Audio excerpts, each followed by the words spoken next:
그러니까 저는 언제나 좀 남들보다 느린 사람이었거든요. 저는 원래 대학교 1학년 때는 공대생으로 컴퓨터공학과로 이제 대학교를 갔고, 무슨 바람이 들었는지 시각 디자인을 너무 하고 싶은 거예요. 그래서 2학년 때 전과를 했어요. 근데 다른 사람들은 전부 다 입시미술이라는 걸 하거든요. 많게는 막 고등학교 3년 내내 입시미술을 하기도 하고, 아무리 안 해도 1년은 학원에서 사는데 저는 그런 경험이 너무 없잖아요. 그래서 이제 그림을 그린다는 것에 트라우마라기보다는 자격지심 같은 게 있었어요. 그래서 그런 공부들을 혼자서 좀 했죠. 근데 이제 서점에 가서 그림책 교본을 봤더니 모든 걸 전부 다 동그라미 이런 덩어리로 표현해서 그리는 걸 가르쳐 주는 거예요. 사람을 얼굴을 그릴 때도 타원에서 시작하고, 소나 강아지를 그릴 때도 동그라미에서 시작하고, 뭐 소파나 책상을 그릴 때도 이런 덩어리를 깎아서 그리는 방법을 알려주고 하니까 당연히 나도 이제 교본을 보다가 괜찮은 책을 골라서 왔죠, 집에. 근데 저는 타원이 안 그려지는 거예요. 곡선이 안 되는 거예요, 곡선 그림이. 그래서 저는 그림에 정말 재능이 없는 줄 알았어요. 네, 근데 곡선이 안 되니까 그래도 포기하지 말고 그럼 동그라미 그리는 연습부터 한번 해보자, 이렇게 생각을 했었는데, 내가 참 바보같이 이 연습을 왜 하는지 그 목적에 대해서 생각도 하지 않고 동그라미 그리는 연습만 하니까 연습장에 원이 그려지긴 했는데, 알죠? 원이라는 건 의미가 선이 닫혀 있어야 되거든요. 출발점과 끝에 마지막 섬이 연결되어야 원이죠.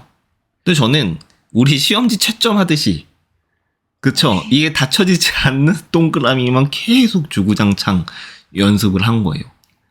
이걸 왜 하는지도 모르면서. 그러니까 내가 이걸 왜 하는지 그 목적과 의미를 생각하지 않으니 목표도 없고 그냥 무지성으로 시간을 쓰기만 한 거예요. 이걸 노력이라고 생각하면서. 그렇죠. 이걸 그렇게 한동안 하다 보니까 깨달았어요. 진짜 멍청했구나.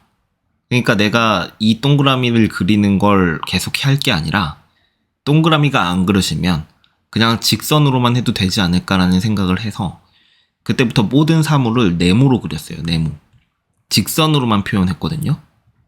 근데 제가 직선을 긋는 연습을 계속 하다 보니까 이 곡선을 긋는 방법과 직선을 긋는 방식이 이제 그 펜을 잡는 방법부터 시작해가지고 생각보다 머리로 하는 게 아니라 이 피지컬이더라고요. 이런 것들을 연습을 하다 보니까 깨달은 거예요. 이런 것들을 교본에서 안 알려주잖아요. 그쵸? 그러니까 그때부터는 제가 어떤 생각을 하게 됐냐면, 사람들이 당연하다고 생각하는 것들을 당연하게 받아들이면 안 되겠다라고 생각을 한 거예요. 동그라미가 당연하게 그려져도요, 의심하는 거죠. 왜 이 동그라미로 모든 걸 그려야 되지? 동그라미도 하나의 결과이지 않았을까? 처음엔 직선으로 시작한 거 아니야? 그러다 보니까 점점 동그라미로 그려진 거 아니야? 사람들이 대부분 동그라미가 그려진다라고 생각을 해서 이 책을 쓴 사람은 동그라미로 시작을 했지만 사실 앞에 생략된 과정들이 더 있는 거 아닐까? 매사 이런 식으로 생각하게 된 거예요. 그래서 저는 그런 말들을 들을 때마다, 아까 예를 들면 무슨 기획을 해서, 상세 페이지 기획을 해서 디자인을 해서 매출을 냈어요. 어떤 방식으로 했냐라고 물어보면 막 설명을 해줘요. 사람들이 자기 나름의 방식으로요. 그쵸? 그러면 저는 그 얘기를 고지고대로 듣고 이렇게 나한테 맞게 도입을 하는 게 아니라요, 생략된 과정이 있다라는 걸 전제하에 앞에 무슨 과정들이 더 있었을까를 많이 깊게 생각해 보죠. 언제나. 그렇게 10년을 넘게 살았으니까 보시기에는 저 사람은 왜 저렇게 생각을 하지 싶겠지만, 저는 그냥 그 사람이 그 결과에 이르기까지 어떤 원인들, 그런 경험들이 쌓였는지만 생각하는 게 다른 사람들과 좀 다른 거예요. 세상에는 이제 지식과 기술을 창조하는 사람들이 있고 그것을 활용하는 사람이 있다 그랬잖아요. 그쵸? 정말 그래요. 그러니까 우리가 지식과 기술을 결국 창조하는 사람들과 지금 나란히 경쟁하고 있어요. 왜냐하면 그런 지식과 기술에 접근할 수 있는 접근성이 정말 인간사 전례 없이 엄청 빨라지고 있잖아요. 인터넷이라는 기술 때문에. 그쵸? 그러니까 누구나 똑같은 기술을 가지고 경쟁해요. 그러다 보니까 원인을 탐구하려는 노력을 안 하는 거죠. 그러다 보니까 경쟁력을 상실하는 거예요. 아이러니하게도. 누구나 다 메타 광고를 해요. 근데 메타 광고를 통해서 성과를 내는 사람은 정해져 있어요.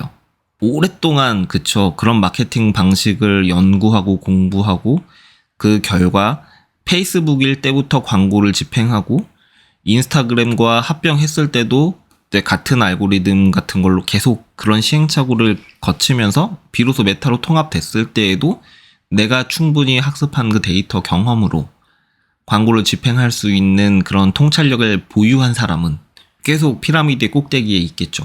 근데 사람들이 그 피라미드 꼭대기에 있는 사람들을 보고 그 사람이 저기에 있는 이유가 메타 광고를 썼기 때문이라고 착각하면 그 사람은 절대 그 위치에 못 가죠. 사실은 그 경험 데이터 때문에 그 사람은 피라미드의 정점에 있게 된 거지 메타 광고 때문에 된 게 아니잖아요. 시행착오를 거치면서 문제가 생길 때마다 돌파하려는 의지, 포기하지 않는 끈기 이런 것들이 그 사람을 위에 서게 만든 거지. 메타 광고는 도구잖아요. 도구.